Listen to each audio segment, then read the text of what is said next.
Did you know that Blanche from Golden Girls, yeah, she was supposed to be 53 years old? I'm 49.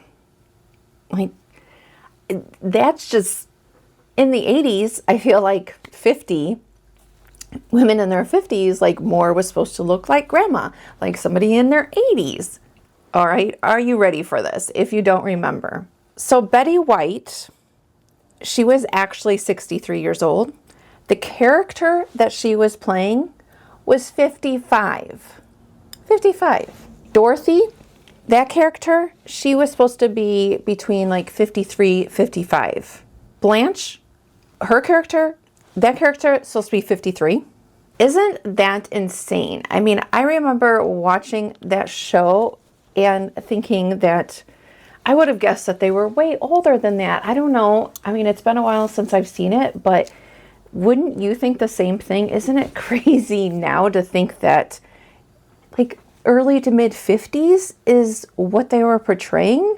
And that got me thinking about, well, recently I've been thinking about it because this year I'm turning 50. So when I started my Road to 50 series and kind of, you know, wanting to kind of glow up, and it all got me thinking about how I feel like there is definitely, we've come a long way, of course, but there is still ageism, I feel like, in the beauty and fashion industry. And now that I'm approaching 50, I can totally see it. I used to hear my mom talk about it. And, you know, when you're not experiencing it or seeing it, when you're in your 20s, like you just can't see it. You know what I mean? I noticed, you know, a lot of campaigns, and even like with YouTube, the algorithm will, people type in anti-aging a lot. And that term seems to be searched for a lot, which really, I mean, I get the thing, you know, anti-aging, we want to look younger, we want to look the best, but aging is something that we shouldn't be against, you know what I mean? And it kind of sucks because I feel like a man, they get more distinguished as they age, but women, we're expected to still not look like we've aged. You know what I mean? Like, why is there so much anti-aging stuff? And I mean, I know the styles, you know, like for the Golden Girls, the hair that they were wearing and the styles can definitely make a difference. And I feel like nowadays, in recent years, you know, as we women age, we don't want to look like our grandma. But I feel like a lot of us don't want to look like that, but we don't want to look like we're trying to be in our 20s. So as far as the fashion industry part of it, we're going to talk about the beauty, but the fashion industry, I feel like there's this space that's kind of missing, where if you don't want to just, you know, like your grandma, you don't want to look like you're trying to be in your 20s, and you don't want to spend a fortune. That's, you know, that there's a missing element. Do you agree? I haven't curled my hair like this in a while, where I just curl the ends. So I'm just kind of wanting to see how it looks. And maybe it will age me. I don't know. So I'd love to know. Part of my Road to 50 Glow Up is going to be looking into, like, I know Old Navy, I've liked some other stuff, but looking into stores, brands, websites that we can get that, you know, middle of the road, like, I don't want to say age appropriate because I don't really like that term either, but, you know, something that's nice, stylish, but doesn't cost a fortune, because I don't know about you, but I don't have a lot of money right now. So that's one thing. And I never used to, you know, when I would go into Victoria's Secret, and I remember my mom would be like, oh, I don't want to go in there. And now I can see why. Like, there are some stores, I feel like you go in and you feel like invisible, or okay, like you get ignored, you know what I mean? Like Ann Taylor, Chico, well, I don't know. Is Chico's, like when you think of Chico's, what do you think of? Or like Ann Taylor, Loft. What are some of the stores that you like to shop at? And, you know, what do you think? Because, yeah, I want to revitalize my style and for the new me. Okay, so that's the fashion element. It irritates me. Oh, and you know what other thing irritates me is when I was playing my games on my iPhone, all right? And you know, I don't pay for the no ads. The ads come up. I've seen this a lot with bra companies. And it says, you know, it's like marketed towards middle-aged women, and you know, you're gonna still have some lift and all this stuff. And then they show a woman, young lady who's probably in her 20s, going like this. That just irritated me so bad, because it's like, why are you saying, if you want to market to both women in their 20s, 30s, 40s, and beyond, if you want to market to that, that's fine. I don't have a problem with that.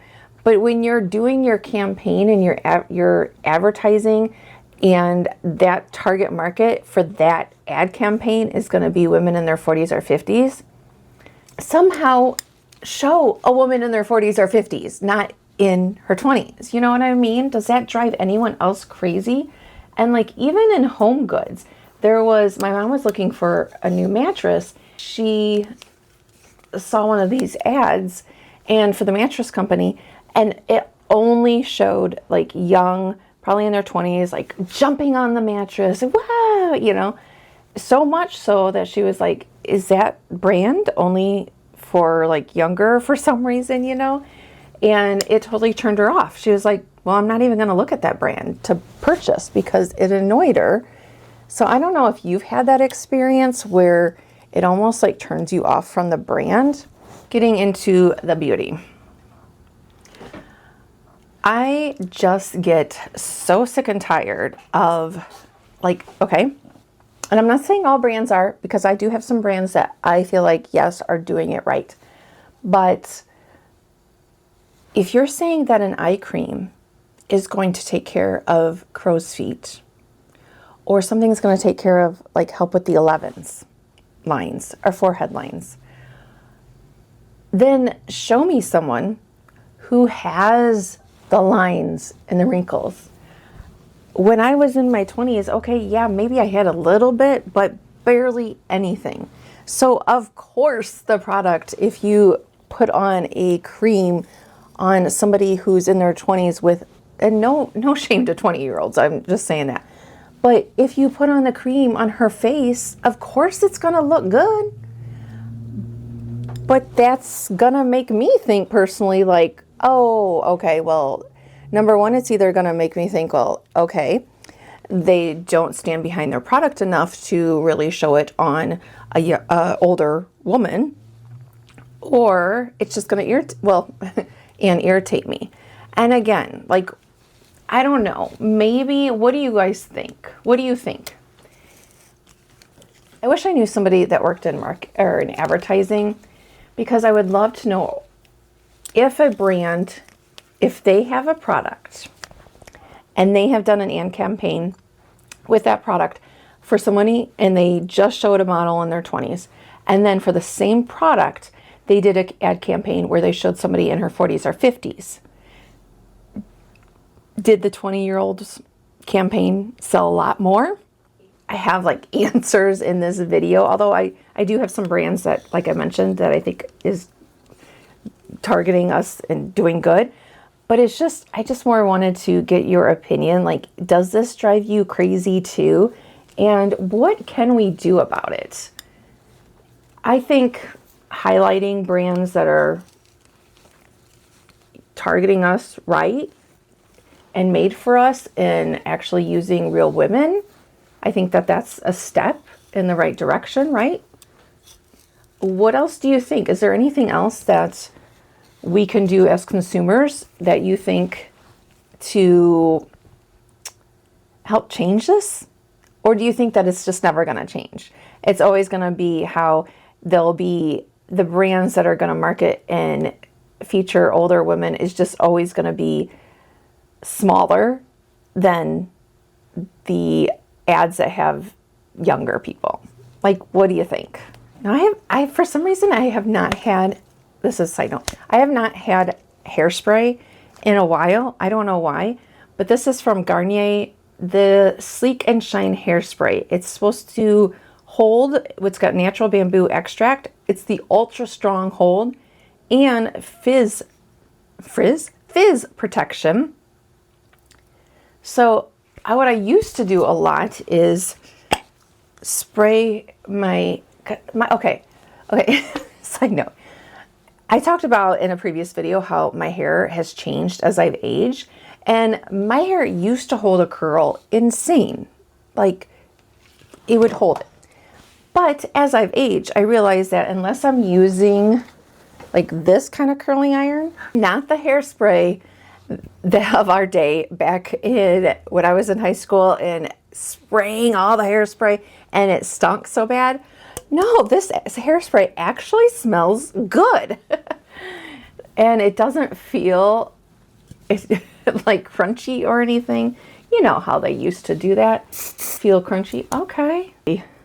Volume going on here. That is nice. Okay, which side do we like best? You know how you part your hair can definitely make a difference. Okay, let's try this side. Oh, it smells good. Look at that. Woohoo! Yeah. All right. So some of the brands that I think are doing a great job and that I do really want to highlight and use more, and I want to explore on this channel, explore more brands that are not solely focused on them, but just really make sure I'm highlighting them. What I'm wearing today is Revant eyeliner. They are made for mature women, and Fiera products do. I know I'm probably forgetting somebody, but as I'm looking around here, I feel like A Cosmetics is good. Dermelect skincare. Yeah, so City Beauty is another one. So I'm putting a call out to you. I'd love to know if there are brands that you feel like more people need to talk about these brands because they are doing it right. They are not ignoring us. I love them. Or you haven't tried them, but you've heard about them and you want to know, like, hey, they say that they're for us mature ladies. Are they really? Let me know down below in the comment section. And you know what brands you're interested in, whether it's skincare, makeup, fashion, because we need to explore it here on Staci Lee Beauty. Another one, yeah, I'm wearing their mascara, is Prime Prometics. Okay, so anyway, yeah, so this year, throughout this year, going to really be putting brands like this to the test and figuring out what is best for us more mature ladies. My age group, we were not raised with the filters. I mean, you knew magazines, but we didn't have social media. We didn't have our phones, smartphones and all that. So we were not raised with the filters and not seeing any texture on women's skin. I mean, I get that in the magazines and TV, but we knew that those were models or actresses. Why are we shaming women for texture showing? I get it. I see myself, and when I see a filter on my picture, I like it better too. It's fun, it looks nice, but we also should not shame. There is another YouTube, I don't know her personally, another YouTuber, and she is in her, I think she's 53 maybe, but early 50s, 51, I'm not sure.